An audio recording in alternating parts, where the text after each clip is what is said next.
shares of Tesla rallying this morning. CEO Elon Musk's settlement with the SEC allows him to remain CEO while appointing an independent chairman. But does Musk's recent mocking of the SEC call into question the board's ability to rein him in? The stock down over 20% since the funding secured saga began back in early August. We're joined now by former SEC enforcement attorney Alma Angotti and corporate governance expert Betsy Atkins. A very good morning to you both. Betsy, if I start with you, this whole kind of development last week of him criticizing the SEC, do you think that puts into risk whether the settlement will now change, or is it just a more medium-term question of whether people can rein him in the longer term? Well, the board of Tesla is in a catch-22. If they remove Elon Musk, the stock goes down by 30%. If they leave him in, he likely continues to violate the SEC agreement. So they have a tough decision.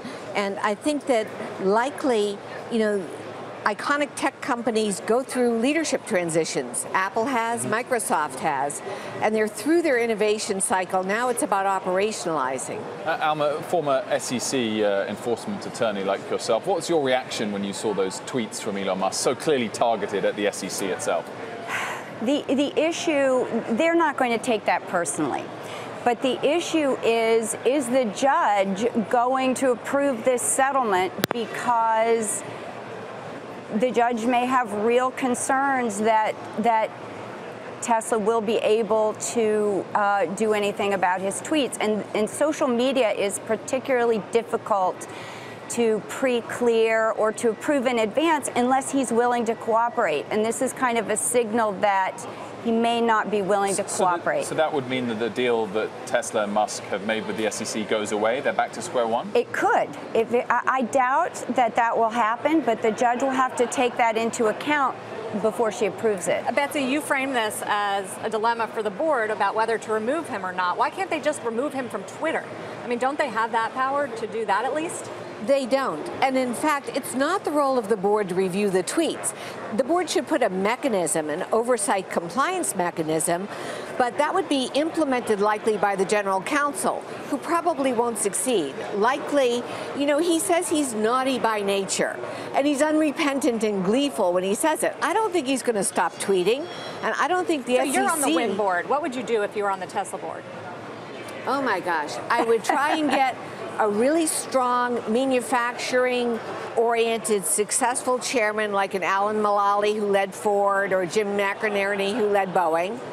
I would try to get perhaps some intervention coaches to try and contain the damage, but ultimately it's going to be pretty hard to control him.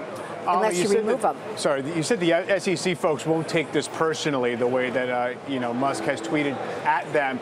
What would the bright line be? I mean, assuming the settlement gets done, for the SEC to say, look, this kind of thing is in violation of the spirit of the settlement. Does it have to be something that seems to mislead investors, or where would you place that line? There are two things, right? It has to be something that misleads investors, or it has to be something where he's denying wrongdoing. Remember, that was the purported reason the first settlement fell through, is because afterwards it's a neither admit nor deny settlement. He wanted to say, I was just getting rid of it. I didn't really do anything wrong. And lots of defendants want to do that, and that violates the settlement.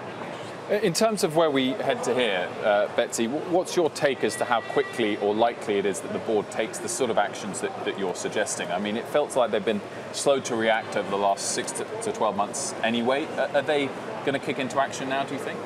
Well, it's interesting. One of the big catalysts, which I would worry about as a public company director at Tesla, is as you continuously oversee a company where the CEO is breaking the law, and at a certain point, your insurance carrier who provides the director and officer insurance, they're going to cancel that policy, and you're personally going to be liable for all those class action suits. So that's one catalyst that would move them. By and large, they're friends of Mr. Musk, so you're going to have to change the boardroom dynamic. The two new directors plus the chairman may help that. Did the SEC give him too sweet of a deal, Alma?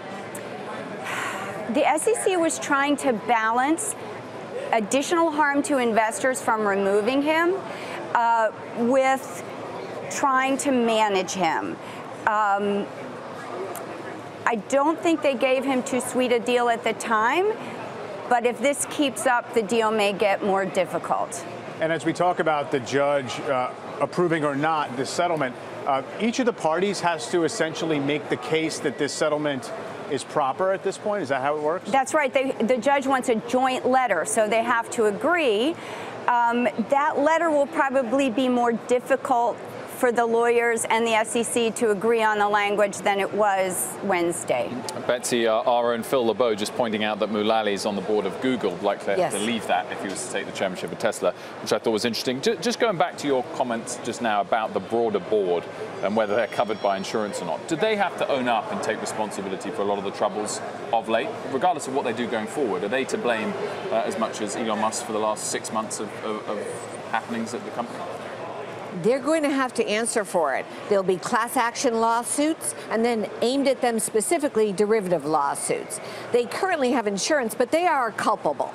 They're there and owe a duty of loyalty to the shareholders to look long term at the best outcomes for the enterprise. And at a certain point, he's hurting the enterprise and they're not able to control him. But Phil has also pointed out many times that this would be a tough ask, both getting someone in as a number two, a COO under Elon Musk, or even as a chairman over Elon Musk, just because he is such a strong force and personality and part of this company. And would you accept a board position at this company? I'd be afraid that I couldn't be effective. And I think it's a really tough ask. Anyone who has a strong track record doesn't want to have their whole career, put, in judgment of their ability to control, an exuberant founder who, is just not willing to respond to the rules.